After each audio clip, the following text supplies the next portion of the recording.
दोस्तों, इस खास कथा विश्लेषण में बहुत बहुत स्वागत है। आज हम एक ऐसी दुनिया में गोता लगाने वाले हैं जो किसी शानदार एनिमेटेड सिनेमैटिक महाकाव्य से कम नहीं है। एक ऐसी स्टाइलिश और एनिमेटेड दुनिया की कल्पना कीजिए जहां हर भाव, हर छोटी सी छाया कुछ न कुछ जरूर कहती है।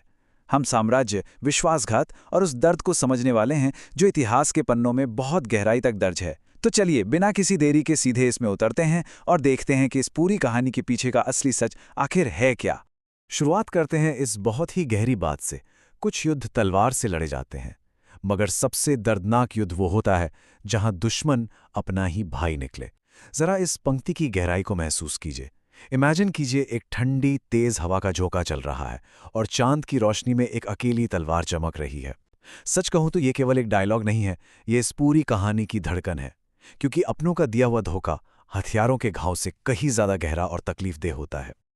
अब हम आते हैं भाग 1 पर, महल में लालच का सौदा। चलिए, युद्ध के मैदान से दूर ध्रुव स्वामिनी के पिता के शांत लेकिन बेहद तनावपूर्ण कक्ष में चलते हैं। यहां कोई तलवारें नहीं टकरा रहीं, लेकिन एक बहुत बड़ा और भयानक षड्यंत्र जरूर रचा जा रहा है। यहाँ रामगुप्त का साइकोलॉजिकल अटैक एकदम स्टेप बाय स्टेप सामने आता है। पहला स्टेप, रामगुप्त धीरे धीरे सोने के आभूषणों को सामने रखता है। दूसरा स्टेप, खजाने से भरे संदूकों को खोला जाता है। सोने की झनकार से कमरे की वो अजीब सी शांति टूटती है और पिता के मन में लालच जन्म लेने लगता है। और फिर आता है तीसरा और सबसे बड़ा स्टेप, एक सीधा प्रस्ताव। पुत्री गुप्त साम्राज्य की महारानी बन सकती है। देखिए रामगुप्त कितना चतुर है। वह सोने और सत्ता की चमक से एक पिता के अंदर छिपे लालच को पूरी तरह जगा रहा है। रामगुप्त की ये रणनीति एक बहुत ही भयानक सच्चाई पर टिकी है। हर युद्ध तलवार से नहीं जीता जाता, कुछ युद्ध इंसानों की कमजोरियों से जीते जाते हैं। तो इसका मतलब क्या है? रामगुप्त ये अच्छे से समझता है कि इंसान की सबसे बड़ी कमजोरी उसका लालच होता है। किसी मजबूत किले को तोड़ने से कहीं ज्यादा आसान होता है किसी इंसान का ईमान खरीद लेना। यह एक कड़वा सच है जिसे रामगुप्त अपनी चालाकी से अपने फायदे के लिए इस्तेमाल कर रहा है। आगे बढ़ते हैं भाग 2 की तरफ। दूर सीमा पर बेचैनी। इस घुटन भरे महल से बाहर निकलकर अब हम एक पैरेलल दुनिया में चलते हैं। महल से मीलों दूर, साम्राज्य की उस सीमा पर जहां हवा में ही खतरे की बू है। महल से बहुत दूर चंद्रगुप्त अचानक बेचैन होकर आसमान की तरफ देखता है। वो एक महान योद्धा है, इसमें कोई शक नहीं, लेकिन इस वक्त वो किसी बाहरी दुश्मन से नहीं बल्कि अपने अंदर की एक अजीब सी घबराहट से लड़ रहा है। उसके चेहरे पर चिंता साफ झलक रही है। ऐसा लग रहा है जैसे उसका दिल किसी बहुत बड़ी अनहोनी को पहले ही भांप रहा हो। उसकी आंखें उस खतरे को तलाश रही हैं जो अभी तक सामने आया ही नहीं है। पर आखिर ऐसा होता क्यों है? ये हमें ले जाता है भाग 3 पर, प्रेम की अंतर्ज्ञान शक्ति। चलिए इस गहरे इमोशनल कनेक्शन को समझते हैं जो किसी भी फिजिकल दूरी को मानता ही नहीं है। चंद्रगुप्त के खुद से बुदबुदाए हुए शब्द हवा में गूंजते हैं। ना जाने क्यों आज दिल इतना बेचैन है, जैसे कोई अपना दूर हो रहा हो।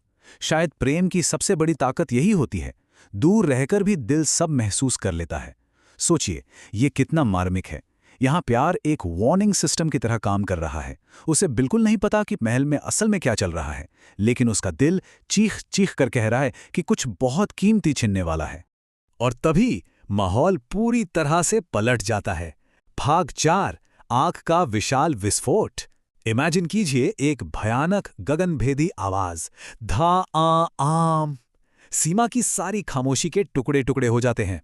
अचानक हुए इस ब्लास्ट से आग की लपटें आसमान छूने लगती हैं। पलक झपकते ही सब कुछ बदल चुका है। इस आग और धुएं के बीच से कौन निकल कर आता है?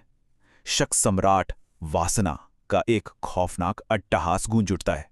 इमेजिन कीजिए उस विलन को जिसका क्रूर चेहरा आग की लाल रोशनी में चमक रहा है। एक भयानक हंसी के साथ वो युद्ध के मैदान में एंट्री लेता है।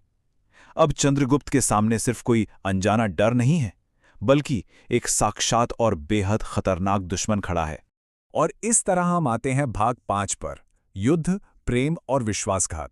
ये वो टर्निंग पॉइंट है जहां इस एनिमेटेड महाकाव्य की पूरी ट्रेजेडी खुलकर सामने आती है और ये दोनों अलग अलग कहानियां एक साथ टकरा जाती है। एक ही समय पर चल रही दो अलग अलग दुनिया। सिनेमाई नजरिए से देखें तो ये एक मास्टरपीस दृश्य है जो कहानी के दर्द को कई गुना बढ़ा देता है। एक तरफ महल में विवाह की जबरदस्ती तैयारियां चल रही हैं और ध्रुव स्वामिनी की आंखों में बेबसी के आंसू हैं। और ठीक उसी समय दूसरी तरफ सीमा पर भयंकर युद्ध शुरू हो चुका है और चंद्रगुप्त अपनी पूरी ताकत के साथ युद्ध भूमि की ओर बढ़ रहा है। दो एकदम अपोजिट हालात जो एक ही वक्त पर हो रहे हैं। चंद्रगुप्त बिना जाने क्या क्या खो रहा है, अपना प्यार, अपना सिंहासन और सबसे दुखद बात, अपना भाई। वो आगे बढ़कर एक विदेशी दुश्मन से लड़ रहा है अपने साम्राज्य को बचाने के लिए, लेकिन उसे जरा सा भी अंदाजा नहीं है कि पीठ पीछे उसका अपना सगा भाई ही उसकी पूरी दुनिया को लूट रहा है। सच में ये इस पूरी सिचुएशन की सबसे क्रूर विडंबना है। तो अंत में ये कथा विश्लेषण हमें एक ऐसे चौंका देने वाले सवाल पे लाके खड़ा कर देता है। क्या कोई हीरो युद्ध के मैदान में जीत हासिल कर सकता है जब घर पर उसके अपने ही भाई ने उसकी पूरी दुनिया छीन ली हो? ये एक ऐसी बात है जो गहराई से सोचने पर मजबूर कर देती है। एक योद्धा सामने खड़े दुश्मन की तलवार से तो लड़ लेगा, लेकिन उस धोखे का क्या जो अपनों ने ही पीठ में घोंपा हो? इस रोंगटे खड़े कर देने वाले सवाल के साथ हमारा आज का ये विश्लेषण यहीं समाप्त होता है। सोचिए।